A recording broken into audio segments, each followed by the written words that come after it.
Svaka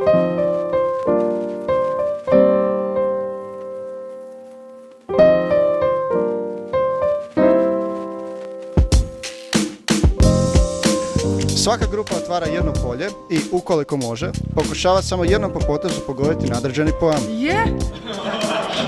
Hvala, evo, osjećam se lijepo kao naravno svi koji pobjede u nečemu i drago mi je posebno zbog moje grupe koja je zapravo veliki fan starog Egipta i baš nam je jako važna ova pobjeda.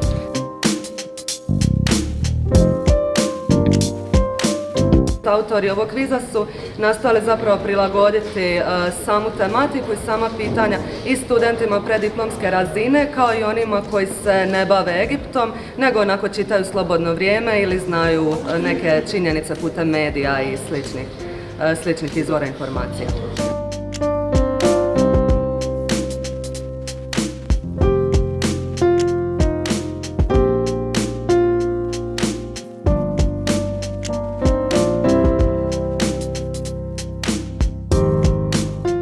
Često djeluje kao političar 19. stoljeća gdje kad je teritorij bio apsolutno važan, a on je sad pokazao da je njemu teritorij jako važan, da je politički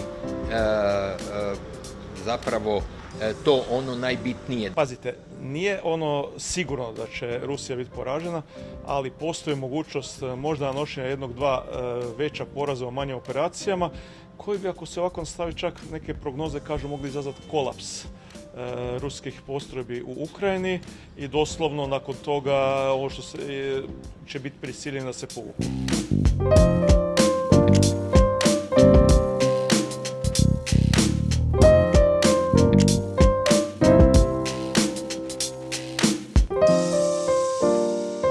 Ovo režite, molim vas.